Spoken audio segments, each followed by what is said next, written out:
Hi friend, आज मैं आपको बताने वाला हूँ गुजरात इश्यूड डिग्री सर्टिफिकेट पे यूएई का अटेस्टेशन स्टेप बाय स्टेप किस तरह से किया जाता है। देखो, आज ये मेरे पास गुजरात टेक्निकल यूनिवर्सिटी का डिग्री सर्टिफिकेट है।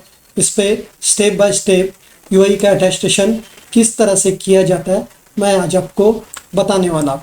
तो अटेस्टेशन करने के लिए सबसे पहले इस तरह का ओरिजिनल डिग्री सर्टिफिकेट चाहिए होता है। कभी भी अटेस्टेशन जेरोक्स कॉपी पे नहीं होता है। ओरिजिनल डिग्री के बैक साइड पे अटेस्टेशन स्टेप बाय स्टेप किया जाता है।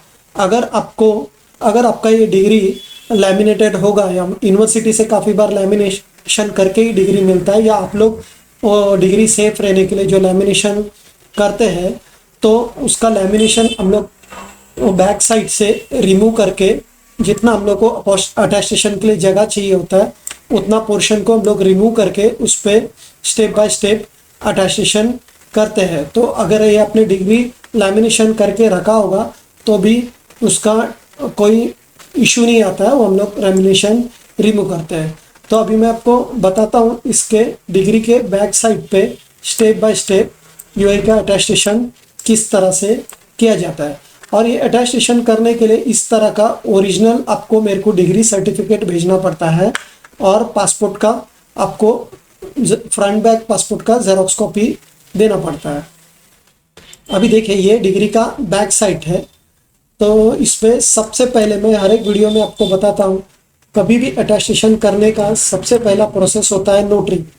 तो सबसे पहले इस तरह का नोटरी किया जाता है। देखो, यहाँ नोटरी लिखा है गवर्नमेंट ऑफ इंडिया। तो एडवोकेट इस पे इस तरह का स्टैंप लगा के अपना साइन करता है। ये नोटरी फर्स्ट स्टेप होता है। ये प्रोसेस होने के बाद में इसको फुल फॉर्म में सब डिवीजन ऑफ मजिस्ट्रेट, इसको शॉर्ट फॉर्म में एसडीएम बोलते हैं, इसको एसडीएम में सबमिट किया जाता है। देखो, यहाँ लिखा है sub division of magistrate Delhi.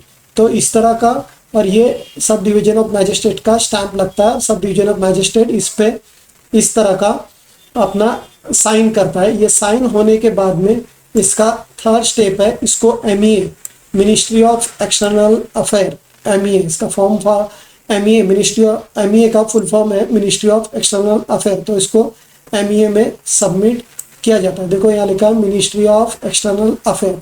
तो ये पटियाला हाउस में मिनिस्ट्री ऑफ एक्सटर्नल अफेयर में सबमिट किया जाता है। तो एमईए इस तरह का इस पर स्टैंप लगाते हैं। देखो, यहाँ लिखा है मिनिस्ट्री ऑफ एक्सटर्नल अफेयर, ये भी मिनिस्ट्री ऑफ एक्सटर्नल अफेयर। इस तरह का स्टैंप लगने के बाद में ऑफिसर का इस पे साइन होता है। ये एमईए होने के बाद में ही आप इसको यूएई एम्बेसी सबमिट कर सकते हैं। तो उसके बाद में इसको हम लोग यूएई एम्बेसी सबमिट करते हैं।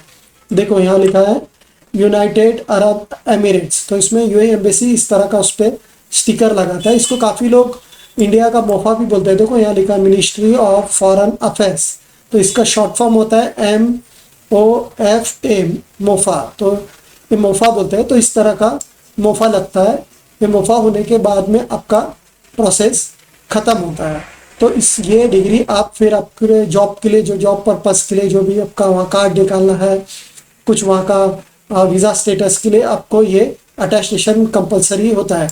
इस विदाउट अटेस्टेशन आप वहाँ जॉब नहीं कर सकते हैं। तो आपको कभी भी यूएई जाने का अगर आपका प्लान होगा तो इस तरह का डिग्री पे आपको अटेस्टेशन करके लेके ही जाना पड़ता है। और ये अटेस्टेशन करने के लिए ओरिजिनल डिग्री आपको, हम लोग को ओरिजिनल डिग्री और पासपोर्ट का फ्रंट बैक कॉपी देना पड़ता है। अगर आपको ये मेरा वीडियो पसंद आया तो प्लीज़ इसको लाइक और सब्सक्राइब कीजिए, जिसके वजह से आपको वीज़ा रिलेटेड, अटेस्टेशन रिलेटेड, जो भी आप ट्रैवल करेंगे तो आपको, जो भी ट्रैवल, हम लोग ट्रैवल इंडस्ट्री से है तो आपको ट्रैवल रिलेटेड सब अपडेट स्टेप बाय स्टेप मिलता रहेगा। और ये अटेस्टेशन करने के लिए हम लोग को कम से कम 6 to 7 वर्किंग डेज लगता है। Thank you.